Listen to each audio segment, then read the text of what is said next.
So I'm Laz Vekiarides. I'm the CTO and co-founder of ClearSky Data. And I'm here to talk to you about our service, which we're calling the Global Storage Network. I'll just go through the more or less quick agenda. I'm going to give you the overview of what the system looks like from end to end, and then we're going to do a quick demo to show you how an actual system looks to a typical customer. And then we're going to talk about some of the interesting market things that make a system such as this possible today that probably would have made it very, very difficult, if not impossible, just a short 5 or 6 years ago. After that, we have some more demos to show how we've done storage management. And then we'll talk a little bit about roadmap, a little bit about our VMware integration, and just open up for questions. So let's move on. So what is a global storage network? The idea behind ClearSky Data is that we would provide via a wire and an edge device the performance of primary storage, but with the economics of the cloud. So what that really means, if you actually wanted to implement it, it means that we have to be a metro-based service, fully managed. So we're going to be running the service out of metro areas, and we have to have a presence. I'll talk a little bit about that in subsequent slides. We offer primary storage, very high-performing primary storage, initially via SCSI, but our big, interesting value add is that it's really full life cycle management. So it's not just a primary performance storage, but it's also disaster recovery and backup that's included in the service. And we're going to offer customers an SLA. We expect to be able to provide both an availability SLA as well as some aspects of a performance SLA going forward for every one of our customers that subscribes to the service. So moving on. So this is our architecture. We are basically building a 3-tier architecture where the pieces are actually geographically distributed. So the way to think of ClearSky Data is a geographically distributed, interconnected network of caches, where we start with the cloud storage, which is one of several storage clouds that are out there, which we use for durability. A metro component, which sits within 2 milliseconds of where you are in your data center. And then an edge appliance. So we have an edge cache, which provides a SAN interface, and you can use it more or less like a SAN, and that sits in your rack. And we are building private connectivity between each of the components. So just a typical example, in Boston area, we have a data center in downtown Boston, which is our Metro POP, and we're currently running betas with a number of customers, all of whom are within about 20 to 30 miles away. And the various data centers, we've actually provisioned Metro Ethernet directly to those data center buildings, and we're getting latencies along the order of 1 millisecond or less in terms of wire speed. The edge cache is an appliance that looks just like a storage array. It's 2U, it's highly available, it's entirely made of flash, and it has all of the 5 nines capabilities that you'd expect of any enterprise piece of hardware. However, it's just a cache. The reason we want it to be 5 nines is because it's really, really important that the thing stay up if you have some sort of hardware failure. So availability is something that we're offering in the SLA, and this is one of the ways in which we guarantee it. The appliance itself is very, very compute heavy, memory heavy. We do full wire speed optimization, so we do duplication, we do compression. We also encrypt, so we do a fair amount of key management. There are a number of really interesting things that we're doing on that platform to guarantee security of the data. It's secure at rest, so we're using SCDs. It's also secure on the wire, so all of your data, by the time it goes out on the wire, has already been encrypted with keys that we manage locally on that appliance. We use TPM-TXT technology, in order to enable this key management, and there are a lot of very, very interesting security capabilities as a result of that. We can identify the edge cache, map it to a customer. If someone were to do something silly like steal your edge cache and connect it to a network somewhere, we'd also be able to figure that out and shut them off. And if you actually wanted to remove or delete your data, you just simply pull the TPM module. And the entire data set would be more or less indecipherable. This also has the benefit of giving you the keys. So the physical ownership of the keys is actually in the customer's hands, in their rack. We also support VMware very, very closely. So VAI and vVols and all of the VMware offloads that you'd expect of an enterprise class storage array are actually supported on the front end of this. As I said, first off iSCSI, but we are going to do everything else as we build out the offering over the course of the next couple of years. So where's Fiber Channel over Token Ring on the roadmap? Fiber Channel over Token Ring? Watch out, because I actually worked on Token Ring. You're not that old. I think it's more like you are. Maybe I am.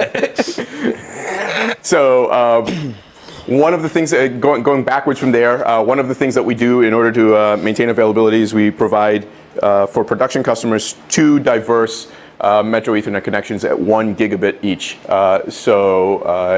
They are diverse in the sense that they have different carriers and different exit points in buildings. The idea is that you'd have to have a really, really magic backhoe to take out both of them.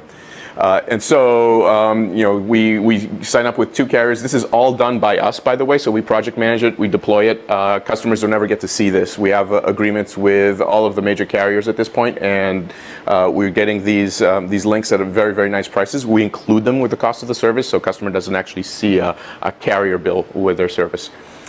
We start our customers with basically 2 1 gigs, which are more than adequate given the wire speed optimizations that we're doing on the front end between the compression and deduplication. You can imagine that the perceived speed of those links is much higher. The middle tier is where a lot of the magic happens. The edge cache is really a write-through cache. So all of the writes are synchronously replicated to the middle tier. And we basically journal all of the data there. And we also keep a warm cache there, which is basically there to handle the overflow in case of the front-end cache fills up. And so this is how we actually guarantee the level of performance and capability that we're able to provide. Again, we also directly connect to the cloud, so it's also our own network. Currently in Boston, going from our point of presence down to Amazon is just a 10 millisecond round trip. So as you can imagine, with the data path, we have a really, really super clean, dedicated network. Some of the interesting things, how do we manage all the space? So we are not using RAID anywhere inside the network. We have a copy in the cache on the edge. We have a copy of your data, warm copy in the point of presence. But durability comes from the cloud. And if a device were to ever fail somewhere in the network, the system works in such a way so as to pick up a copy of the data from the next level down. So finding a copy of any piece of data is hierarchically coded into the way the system behaves. The cloud has 100% of your data and is essentially the parity copy, the copy we keep for durability. And and you'll see a little bit later on how we do that. But because we have the cloud, we actually keep the caches very, very, very light, and this is how we get a very, very interesting economic benefit that we give to our customers. The POP actually has another copy which we expect to be able to stretch across 2 buildings. So as we build out these points of presence in metros, we expect to be able to have redundant buildings, which is kind of an interesting idea. So even if a building were to blow up, we could continue running the service transparently. So moving on. So how does all this latency stuff work? So this is how the system is more or less designed. The maximum provisioned latency that we will allow in these metros is about 2 milliseconds. And as you can imagine, because we're synchronously replicating into the metro POP, that is the right latency that you're likely to experience in most cases. And the read latency for a miss would be 1 to 2 milliseconds. Whatever processing happens inside of the metro POP, it's all done on flash, so it's microsecond level processing. And then we have the links to the cloud. So if you look at what an interaction with the cloud would look like through our network, worst case scenario is about 50 milliseconds. Best case, worst case is about 25 milliseconds, which is what we have in the Boston area, as a matter of fact. So this is actually set up so that you can get really, really good access speeds regardless of where you have to fetch the data. Move on to the next slide. However, most of the time you're getting the data from the edge. So, and we've seen this time and time again. We've been running these workloads for quite some time. Everyone knows what tiering is like, so I hope everyone believes in tiering at this point. Most of the workloads are actually accessed out of the edge, and we're actually seeing very, very high hit rates for pretty much any type of OLTP workload that we have. The metro POP actually sees a fair amount of traffic as well, but that's only a millisecond or two away. So in aggregate, you can think of this as a giant, globally distributed hybrid storage array. In worst case scenario, if we have to reach the cloud, the only reason we would ever reach into the cloud would be a device failure or some super, super cold data that probably was brought up because of either some sort of management interaction or a snapshot being brought online or a backup being restored. And even then, we have plenty of bandwidth, as you can imagine, to bring that up. So you would be bandwidth limited at worst case, and the latency wouldn't be all that bad. So moving on. Question. Yep. So where is the edge? Is that in your data center? It's in the customer's data center. Yeah, it's in. Yeah, Okay. yeah. It's So what if you live like in the boondocks, and and you are a large enterprise, like let's say Hershey Foods, which they're the closest major city is Philadelphia, which is a good 2.5-hour drive. Right. So it's about 120 miles or so to get that level of connectivity. So we have to build out points of presence around metros. Those initially would not be our customers. What we're doing, the way we're marketing this is really we're going into, we just announced a partnership with Digital Realty, which is a big colo provider. And the way we're marketing this is we're going after the colo provider ecosystems in every metro first. We do have a couple of interesting customers in our beta program that are, and like I don't know if you've ever heard of Horsham, Pennsylvania. That's Actually, in the middle. I'm from Pennsylvania. That's where I am. So we do actually have those. Yeah. I live next to Chocolate World, so yeah. We actually have been able to get, at least for this one customer, which is kind of interesting. We actually were able to get a low latency link. Really? Which was interesting. There were two providers, a little more expensive. Colo facility. It was Xand. Yes, I'm very yes. familiar with them. So anyway, it's possible to you have quite a bit of reach as long as you strategically locate these points of presence because people tend to cluster around cities. There are big enterprises that are out in BFE. And you wouldn't think, Hershey Foods, and it's just like a small little town. So there are chocolate all the time. Yeah.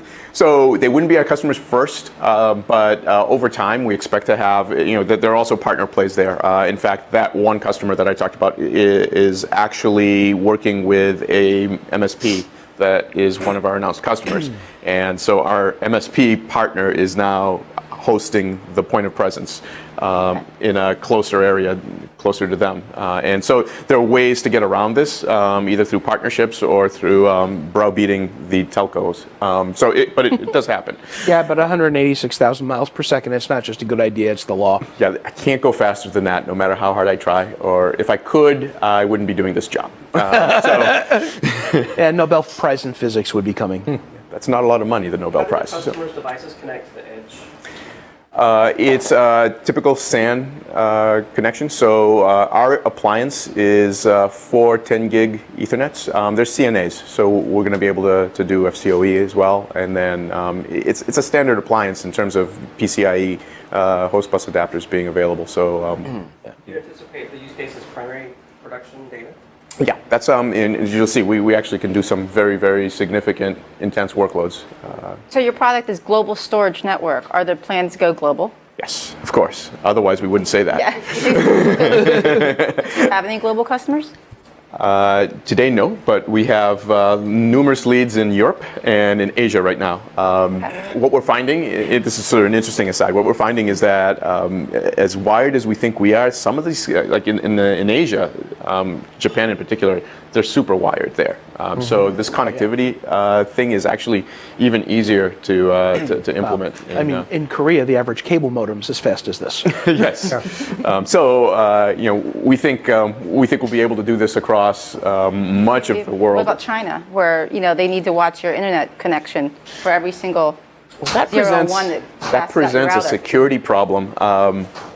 So I don't think we're going to hit the China market first. They're not going to like our security model, or they're going to want a way to crack it open.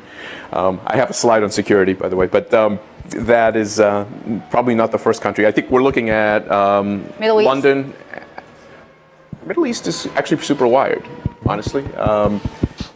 Put a pop in Dubai. Yeah. You can travel to Dubai. I don't want to go. Thanks a lot. Germany. Germany, yes. So we have, some of the customers that we've talked to are Germany, London, Amsterdam. So the European presence will probably grow out of those metros first. We have to stay in country, what we're finding in Europe. So there's a lot of, Yeah, data maneuvering. compliance, regulations where my data resides, and Exactly. Yeah. So we have to deal with these sovereignty laws, and thankfully these guys, the backend cloud providers, are actually doing a reasonable job. So we're piggybacking on their efforts. Okay. So you can find a German cloud in Germany, and you can actually set this service up. The other good news from a European deployment standpoint is that one country is probably a couple of pops, because except for Germany, France, a few of the bigger geographies. But I think the Netherlands is one pop. Yeah, for the most part. So moving on. I have another question about sure. the edge. So you said in one of the previous slides that that's like the hotspot for your data. 10% of data lives there. What's the logic? Like, how does it decide what lives there? Is there built-in intelligence? Yeah, that decides that? Is it manual? Not manual at all. It's very it's algorithmic. It's a modification of most recently used. So we do a lot of things in there algorithmically in order to make sure that we keep the stuff that's most likely to be accessed. The bulk of what we do algorithmically is to decide what to kick out. As you can imagine, that's when you have a full cache, that's really all you're really doing. All your time is spent trying to figure out, do I keep this piece of data or that piece of data? That's really algorithmic stuff that is a lifetime's worth of work that we continue to refine. But so far, it's if you access a piece of data fundamentally right now, it's going to sit in that device for some amount of time, regardless, because we think that there's a high probability that you'll access it again. I kind of have a general question. Sure. Like, why would I want to do this? So, it is actually a serious question. I don't. No. I can imagine some use cases, but I'm interested to hear your response about why would I, as a customer, like you go and talk to someone and say, because this is a very new way of looking at things. Sure. Enterprise architects are going to just have their minds blown. Why would I choose to do this? What's so good about it?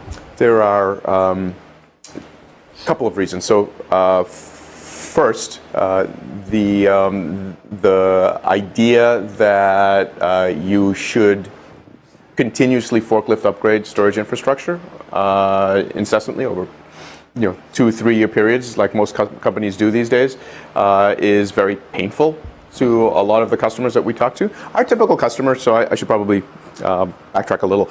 Our typical customer is solidly in the mid-enterprise space. So they have a fair amount of capacity. They usually have one guy managing it all. And this guy's probably quite overwhelmed.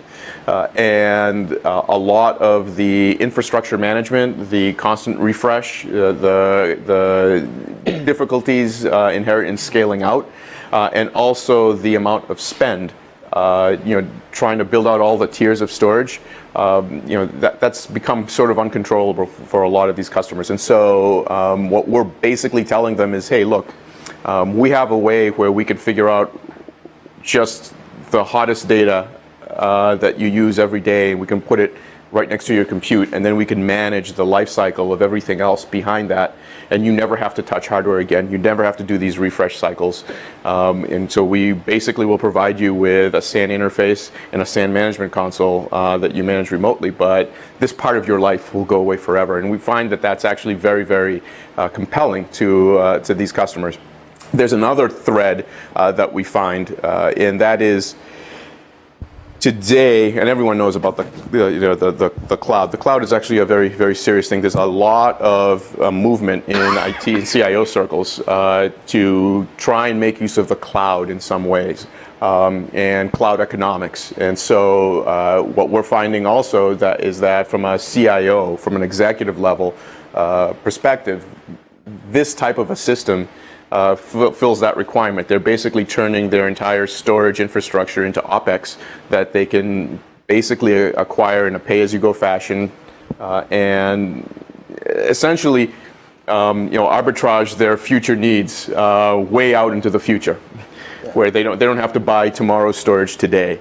And so there's a real financial benefit from a business and accounting standpoint as well, which is really what the cloud is all about when you think about it from just a nuts and bolts, not technical perspective. I would fundamentally disagree with that assertion, but that's okay. We can talk that's about an aside. that another time. Okay. But from the angle of the guys in the room, when I looked at it, there were two things that came out at me. First of all, because the edge device on your premises is a write-through cache, you get synchronous replication level data protection to the POP. So it's RP. So, if you're a mid-sized hedge fund, you really need to keep track. You really need that level of data protection. But you've only got one room you call a data center in your office building that doesn't have a backup generator and all of that stuff. Yeah. Okay. And so there's the automatic data protection part of it. The other thing is the same digital realty data center that ClearSky is in, somebody is offering infrastructure as a service servers. Yep. And so an edge appliance in that data center makes the whole burst to do test and dev really easy, because you just make a clone. The thing that Laz hasn't talked about doesn't talk about that in my perspective is important is, if you've got multiple locations in a metro, then all of the edge devices and the POP in that metro are a logical storage array.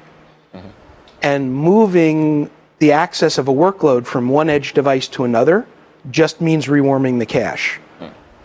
So there's a lot of making the dynamic very simple that comes along with it too. Yeah. Where do you get the resistance of losing control of your data? Where's the fine line, company size, that says, no, that is not leaving our control? So we haven't, it's not that fine a line. We haven't quite discovered it yet. I think that there's when we qualify customers, one of the things that we ask them is, are you doing anything with the cloud?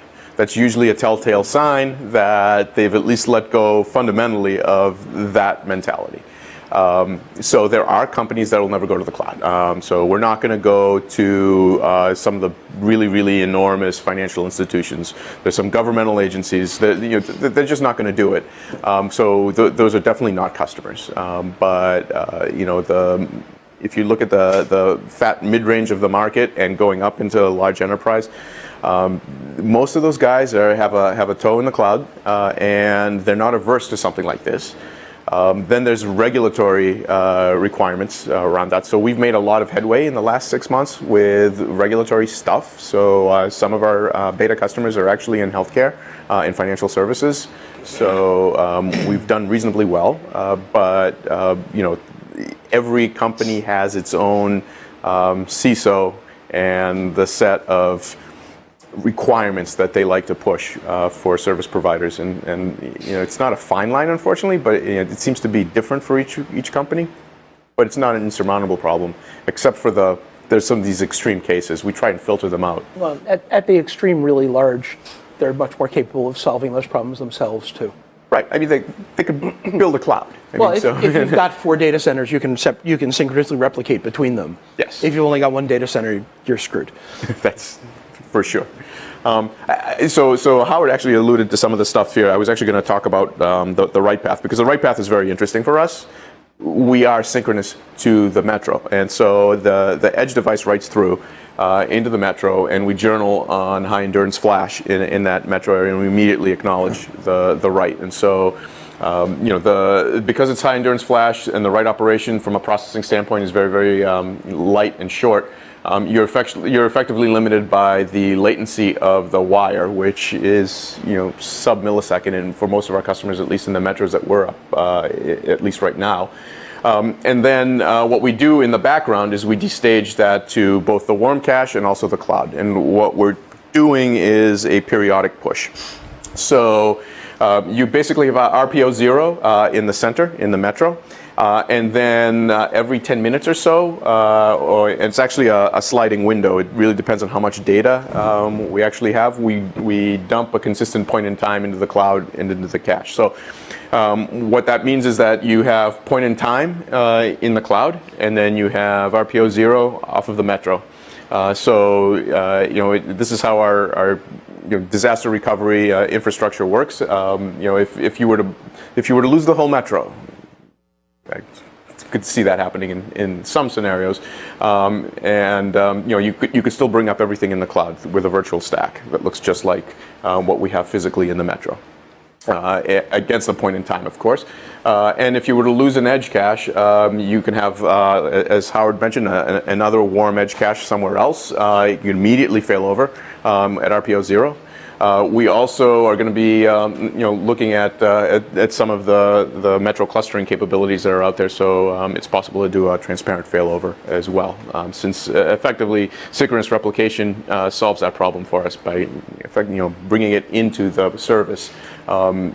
Things that would be very expensive to implement become possible. So this product you said works with VMware. Are there other hypervisors on the table? We expect to be able to support the KVM Linux OpenStack community. We expect also to support Hyper-V.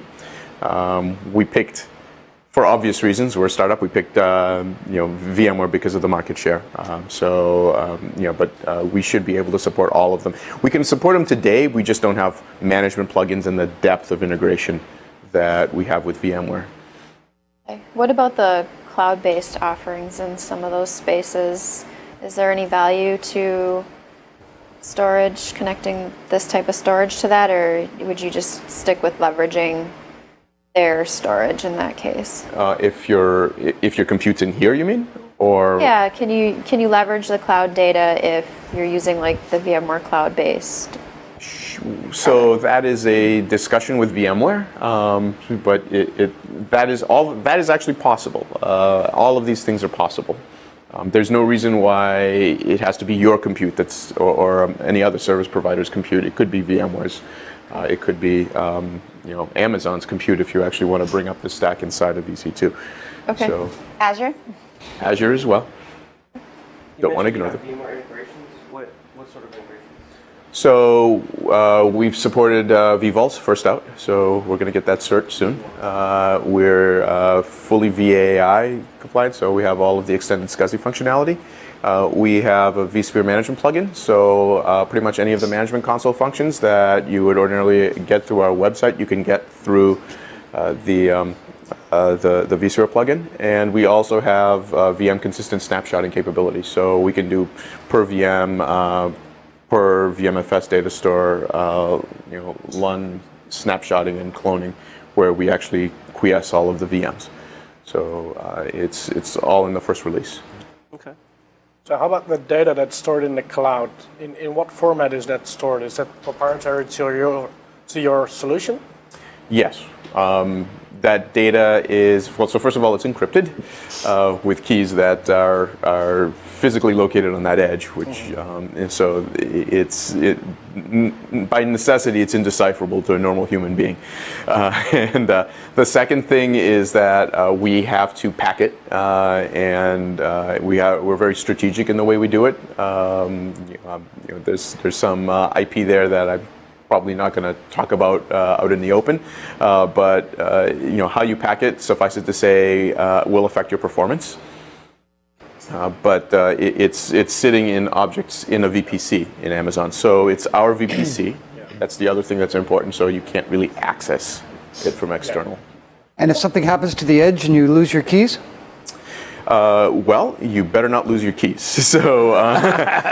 So there are a couple of options. So you can have a key escrow service. There are a number of them out there. You should make copies of those and keep them in a safe somewhere. Most customers actually already have this problem in some form anyway, so this is not a new problem that we're creating for them. You really have to have that. The integrity of the service depends on us not having any way to help you if that actually happens. What we tell our customers is that when that data hits the POP, we can't decrypt it because we simply don't have access to the decrypt key. And for us to be able to help you with a lost key would require us to have a back door, and back doors are evil. We don't want one. What kind of workloads are being used in your betas? So What kind of workloads can we databases. expect to run? So we're starting off as mostly back office databases, ERP applications. We have one customer who's running Splunk. Really? Actually, Splunk is a fabulous workload for this because you have this long tail of data that's cold, and you have these very big hotspots. We have the requisite test dev environments, so those tend to be very storage hungry, and so one of our customers is really happy to provide this because of all the optimizations. They can have a huge amount of capacity, and they just keep stamping out more and more dev environments.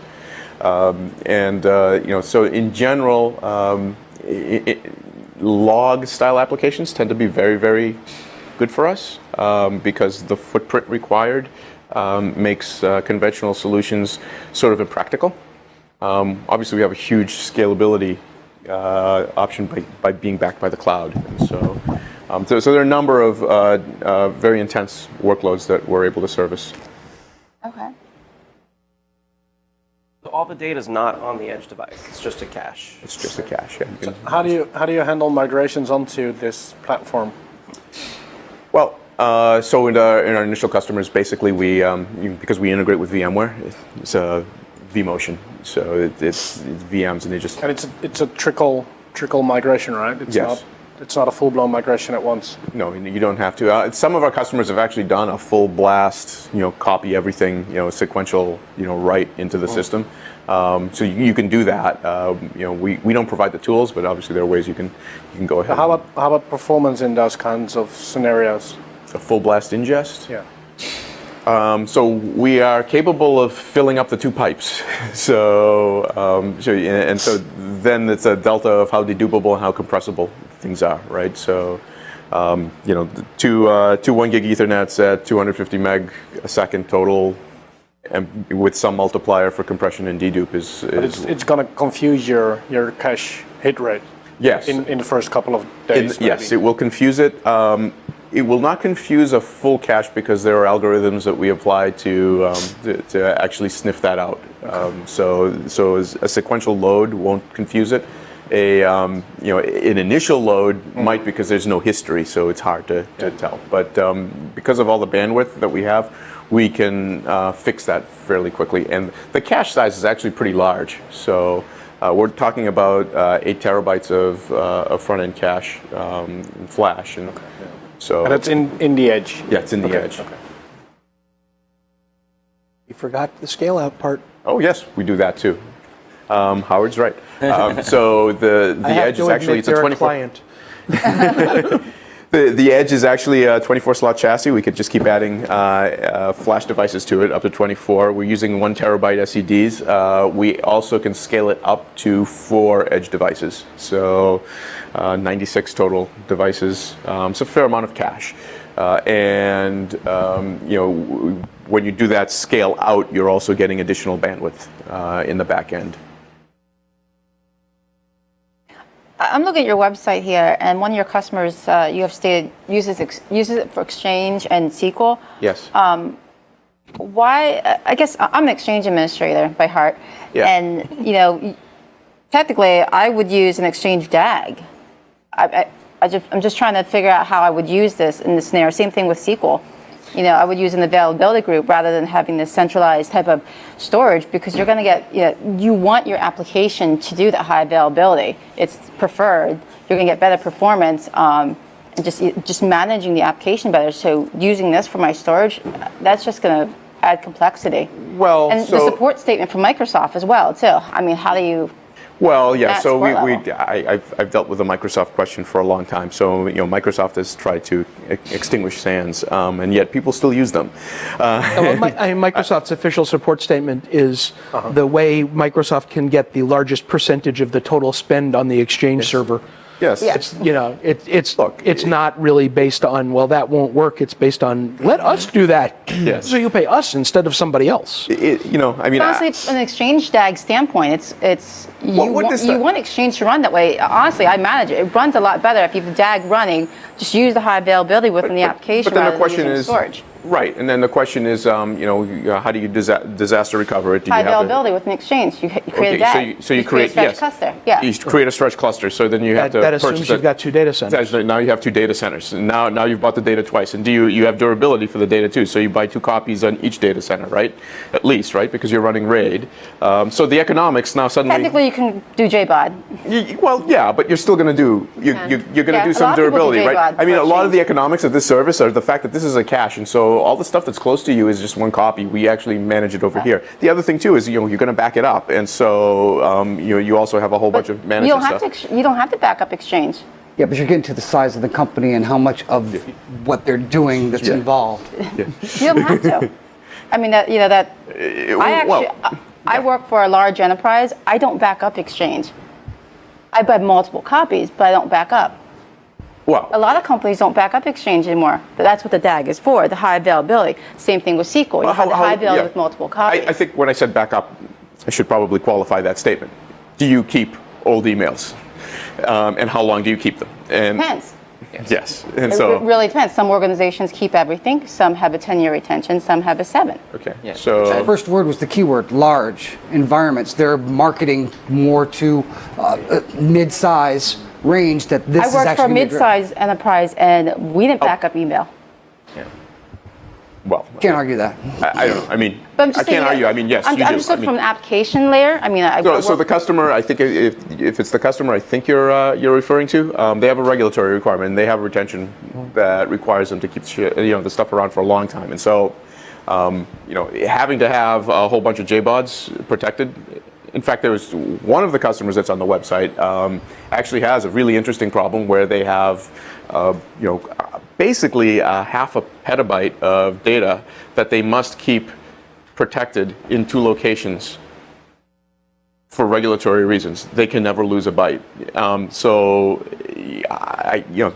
The cost of doing that is ridiculous for them. But they must do it.